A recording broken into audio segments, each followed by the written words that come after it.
수수께끼의 우주 방문객이 최근 지구에 가장 가까이 접근했는데 약 1억 300만 킬로미터 떨어진 곳을 지나갔어요. 이건 태양계 외곽에서 자연적으로 생긴 것일 수도 있고 아니면 지금 이 순간 어떤 미지의 문명이 위에서 우리를 관찰하고 있을 수도 있어요. 이 새로운 물체는 3I 아틀라스라는 또 다른 이상한 방랑자와 정말 비슷해 보이는데 왜 이상하다고 하는지 곧 이해하게 될 거예요. 그럼 둘 다 태양계 밖 같은 곳에서 왔을까요? 우리가 아는 건 이 새로운 물체가 우주적 기준으로는 우리와 꽤 가까이 있다는 거고 과학자들이 지금 면밀히 연구 중이라는 거예요. 처음 태양계 안에서 발견됐고 3I 아틀라스가 태양 근처를 지나간 지 얼마 안 돼서 나타났기 때문에 사람들이 주목하고 있어요. 2025년 11월 2일 2019년에 성간해성 2I 보리소프를 발견했던 그 천문학자 겐나디 보리소프가 이 새로운 물체를 발견했어요. 이제 공식 이름을 받았고 나사와 소행성 센터 데이터베이스에 등록됐죠. C 2025 V1은 몇 가지 특이한 특징이 있어요. 궤도가 113도 기울어져 있는데 이건 행성들이 도는 일반적인 경로를 거의 위아래로 넘나든다는 뜻이에요. 더 기괴한 건 궤도면이 3I 아틀라스 경로와 거의 직각이라는 거예요. 게다가 명확한 해성꼬리도 없어서 이상해요. 지금 궤도 이심률은 1.0095예요. 인간의 언어로 설명해 드릴게요. 이 숫자가 1보다 훨씬 크면 그 물체가 확실히 태양계 밖에서 왔다는 뜻이에요. 하지만 1보다 아주 조금만 크기 때문에 C 2025 V1은 오르트 구름에서 왔을 가능성이 가장 높아요. 그건 태양계를 둘러싼 거대하고 먼 얼음 천체들의 껍질이죠. 과학자들은 기본적으로 물체의 경로를 되감아서 약 1000문 단위까지 보내서 이걸 확인해요. 그건 지구와 태양 사이 거리의 1000배나 되는 거리예요. 그 엄청난 거리에서는 행성들이 더 이상 운동에 간섭할 수 없어요. 그 지점에서 궤도를 다시 계산하면 태양계 밖에서 왔는지 알려주는 이심률이 보통 1 아래로 떨어지는데 이건 여전히 태양계의 일부라는 뜻이에요. 하지만 동시에 목성 옆을 지나가면서 받는 아주 작은 충격만으로도 평범한 오르트 구름 해성이 이심률이 1보다 약간 큰 것처럼 보일 수 있어요. 게다가 해성 표면에서 나오는 작은 가스 분출도 숫자를 조금 바꿀 수 있고요. 간단히 말하면 아마 성간 물체는 아닐 거예요. 작은 충격과 가스 분출 때문에 그렇게 보이는 것뿐이죠. C2025 V1은 오르트 구름에서 왔더라도 여전히 흥미로워요.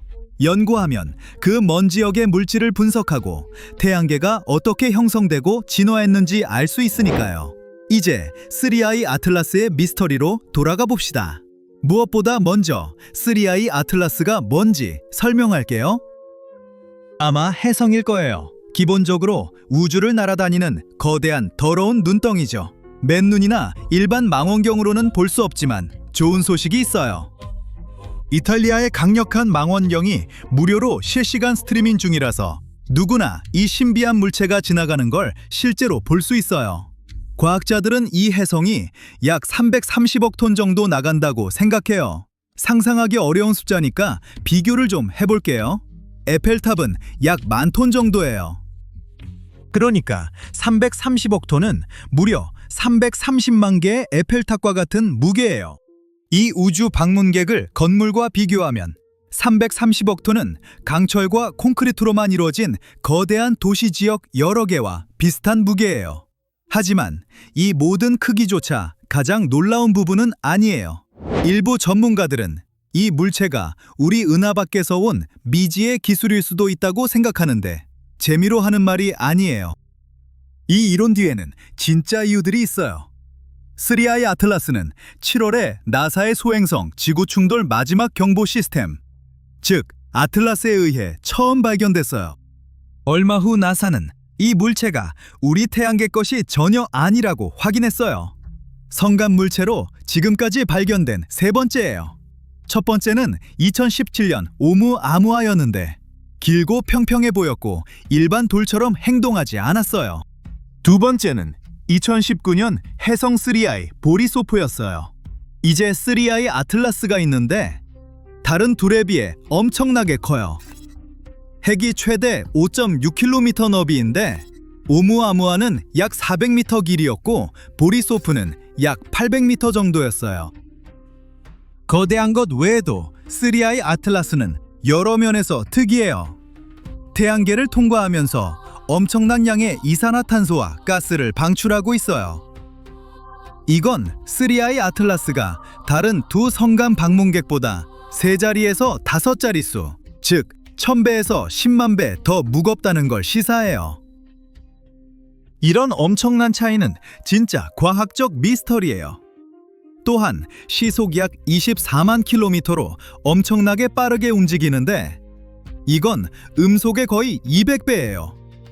그리고 중력 때문에 곡선 경로를 따르는 태양계 물체들과 달리 3i 아틀라스는 거의 직선으로 움직여요. 그것만으로도 눈에 띄죠. 이런 이상한 행동들 때문에 일부 연구자들은 꽤 예상치 못한 아이디어를 고려하게 됐어요. 3i 아틀라스가 다른 문명이 보낸 탐사선일 수도 있다는 거죠. 아마 지구를 연구하려고요. 이 이론에 따르면 이 물체는 태양계 너머에서 온 어떤 지능의 신호일 수 있어요. 왜 그렇게 생각할까요? 물체의 움직임이 중력만으로 제어되는 것에서 기대하는 것과 맞지 않기 때문이에요. 또한 금성, 화성, 목성 가까이를 지나가는데 이들은 외부 문명이 관찰하기에 특히 흥미로울 수 있는 행성들이에요. 3i 아틀라스 경로의 또 다른 매우 특이한 특징은 궤도가 태양계 평면에 비해 약 5도 정도로 조금만 기울어져 있고 대부분 행성과 반대 방향으로 움직인다는 거예요. 이 특징 덕분에 물체나 그 창조자들이 행성들의 궤도와 크기 같은 것들을 극도로 정밀하게 측정해서 태양계를 통과하는 완벽한 비행 경로를 계획할 수 있을 거예요. 그리고 3i 아틀라스가 어느 시점에 갑자기 방향을 바꾼다면 그건 단순히 우주를 떠다니는 게 아니라 내장 엔진을 사용한다는 뜻일 수 있어요. 새로운 사진들은 3i 아틀라스가 적어도 7개의 제트로 물질을 우주로 분출하고 있다는 것도 보여줬는데 일부는 완전히 반대 방향으로 쏘고 있어요. 이게 그냥 평범한 해성이라면 폐양 근처를 지날 때 원래 질량의 엄청난 양을 잃었어야 해요. 10에서 20%보다 훨씬 많이요. 그 물질 중 일부만 실제로 물체를 한 방향으로 밀 테니 날려버린 총량은 엄청나야 할 거예요. 만약 그런 일이 일어났다면 지금 3i 아틀라스 주변에 거대한 가스와 먼지 구름이 있어야 하고 그 구름이 존재한다면 해성이 무엇으로 만들어졌는지 알아내기 꽤 쉬울 거예요. 제임스 웹 우주망원경이 2025년 12월 19일 3i 아틀라스가 지구에 가장 가까이 올 때 이걸 확인할 거예요. 하지만 3i 아틀라스가 평범한 해성이 아니고 실제로 어떤 종류의 기술이라면 그렇게 많은 물질을 잃을 필요가 없을 거예요. 고급 문명이 만든 엔진은 훨씬 적은 가스를 사용하면서도 추진력을 줄 수 있어요. 훨씬 빠르게 분출하니까요. 더 빠른 배기는 적은 연료로 더 많은 추진력을 주니까 기술적 물체는 자연 해성처럼 자기 자신의 큰 덩어리를 날려버릴 필요가 없을 거예요. 요약하자면 3i 아틀라스 주변에는 여전히 큰 미스터리가 있어요. 정말로 내부 태양계에 작은 탐사선들을 방출한 기술적 모선일까요? 하지만 C2025V1은 그 아이디어에 맞지 않아요. 물체 중 하나가 어떤 종류의 엔진을 사용하지 않는 한요. 그들의 궤도가 가장 가까이 접근하는 거리는 약 7,400만 킬로미터이고 두 물체 자체는 서로 약 2억 2,500만 킬로미터보다 가까이 간 적이 없어요. 3i 아틀라스에서 감지된 작은 비중력적 추진력은 이 간격을 좁히기에는 전혀 충분하지 않아요.